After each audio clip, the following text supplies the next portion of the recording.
Guys, അപ്പോൾ ഞങ്ങൾ മുത്തങ്ങ ഫോറസ്റ്റിലൂടെ 2 കാടും 2 സംസ്ഥാനവും താണ്ടി ഗുണ്ടൽപേട്ട് പോവുകയാണ്. അപ്പോൾ മുത്തങ്ങ ഫോറസ്റ്റ് റേഞ്ചിലേക്ക് ഇറങ്ങുകയാണ്. ഗൈസ്, വളരെ മനോഹരമായ യാത്രയാണ്. മുത്തങ്ങ കാട്ടിലൂടെ ഞങ്ങൾ ബന്ദിപ്പൂർ ഫോറസ്റ്റ് റേഞ്ചിലേക്ക് പോവുകയാണ്. ഭയങ്കര രസമാണ് കേട്ടോ. ഭയങ്കര എന്താ പറയുക, ക്ലൈമറ്റ് ആണെങ്കിലൊക്കെ ഭയങ്കര രസമുള്ളൊരു ക്ലൈമറ്റാണ്.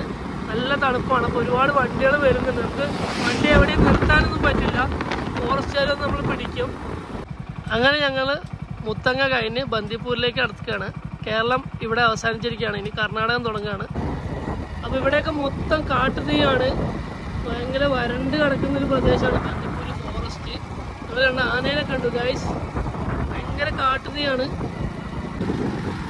ഭയങ്കര കാട്ടുതീയാണ്. ശരിക്കും പറഞ്ഞാൽ നമ്മളെ നാട്ടിലെ വനങ്ങളൊക്കെ ഇപ്പോൾ നശിച്ചുകൊണ്ടിരിക്കുകയാണ്. മൊത്തം കാട്ടുതീ പടർന്നുകൊണ്ടിരിക്കുകയാണ്. ഇല പൊഴിയുന്നുണ്ട്. പക്ഷെ നല്ല രസമാണ്. കാട് എന്ന് പറയുമ്പോൾ നമുക്കൊരു വികാരമാണ്. കാടിനെ സംരക്ഷിക്കുക എന്നുള്ളത് നമ്മൾ ഓരോരുത്തരുടെയും കടമയാണ്. കാടുണ്ടെങ്കിലേ മനുഷ്യനുള്ളൂ. അപ്പോൾ ഞങ്ങളിവിടുന്ന് ഗുണ്ടൽപേട്ടയ്ക്ക് ഏകദേശം 26 കിലോമീറ്റർ ഉണ്ട് ഗൈസ്.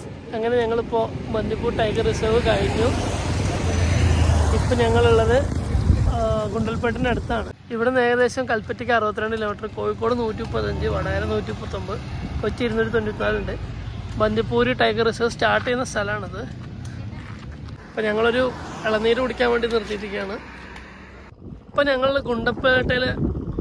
ഞങ്ങൾ ഗുണ്ടൽപേട്ടിലെ മനോഹരമായൊരു പ്രദേശത്താണ്. ഒരു കൃഷി സ്ഥലമാണ് കേട്ടോ. ഒരുപാട് കൃഷിയും കാർഷിക വിളകളും കാര്യങ്ങളൊക്കെ ഉണ്ട് ഇവിടെ. അപ്പോൾ ഇവരിവിടെ കൃഷിക്ക് വേണ്ടിയിട്ട് ഒരു പുഴ പോലത്തെ ഒരു സെറ്റപ്പൊക്കെ ഉണ്ടാക്കി വെച്ചിട്ടുണ്ട്. വെള്ളം കെട്ടി നിർത്തിയിട്ടുള്ളൊരു സെറ്റപ്പാണ്. അപ്പുറത്ത് നമുക്ക് മലയൊക്കെ കാണാൻ പറ്റും. ഇതിന് തൊട്ടപ്പുറത്ത് തന്നെയാണ് ബന്ദിപ്പൂർ ടൈഗർ റിസർവ്. നമ്മളിപ്പോൾ കർണാടകയിലാണ് ഉള്ളത് കേട്ടോ. ഭയങ്കര രസമാണ്. ഒരുപാട് കർഷകർ അവിടെ കൃഷി ചെയ്യുന്നുണ്ട്, വിശ്രമിക്കുന്നുണ്ട്, ഭക്ഷണം കഴിക്കുന്നുണ്ട്.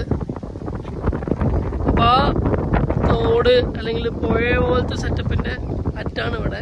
അപ്പോൾ ഞങ്ങൾ വളരെ മനോഹരമായൊരു പ്രദേശത്താണ് ഉള്ളത്. കാളയൊക്കെ ഉണ്ട് കേട്ടോ അവിടെ. ഇത് മാവാണ് തോന്നുന്നു. മാവ് പോലത്തെ ഒരു മരമൊക്കെ ഉണ്ട് ഇവിടെ. അപ്പോൾ നമ്മൾ കേരളത്തിൽ പറയുന്നത് കണ്ടമൊക്കെയാണ് ഇവിടെ ഉള്ളത്. അപ്പുറത്ത് വാഴത്തോട്ടമൊക്കെ ഉണ്ട്. അങ്ങനെ ഞങ്ങൾ ഗുണ്ടൽപേട്ടിലൊരു കേരളീയ ഭക്ഷണം എന്ന് പറഞ്ഞാൽ കേരള സ്റ്റൈൽ ഫുഡ് കഴിക്കാൻ കണ്ട് കയറി. അങ്ങനെ ഫുഡൊക്കെ കഴിച്ച് ഞങ്ങൾ തിരിച്ചു വരുന്ന വഴിക്ക് അതിമനോഹരമായ സൂര്യകാന്തി പൂത്ത് നിൽക്കുന്ന ഒരു പാടത്തെത്തി. ഇവിടെ ഫോട്ടോ എടുക്കാനൊക്കെ 20 രൂപയാണ് ഒരാൾക്ക്. അപ്പോൾ ഞാനിങ്ങനെ വിചാരിക്കുകയാണ് എങ്ങനെയല്ലോ കൃഷി തുടങ്ങിയാലോ എന്ന്. ഭയങ്കര രസമാട്ടോ സൂര്യകാന്തി പൂത്ത് നിൽക്കുന്ന കാണാൻ. ഭയങ്കര രസമാട്ടോ. സൂര്യകാന്തി പൂ നട്ടുച്ചയാണ്. 3:30ക്കാണ് വിടർന്ന് നിൽക്കുന്നത്. ഭയങ്കര രസമാണ്. അപ്പോൾ നിങ്ങൾക്ക് ഈ വീഡിയോ ഇഷ്ടമായെന്നുണ്ടെങ്കിൽ തീർച്ചയായും ലൈക്ക് ചെയ്യുക, ഷെയർ ചെയ്യുക, സബ്സ്ക്രൈബ് ചെയ്യുക. അപ്പോൾ ഗുണ്ടൽപേട്ടിൽ നിന്നും ന്യൂസ് വ്ലോഗ്സ് സൈനിങ് ഓഫ്.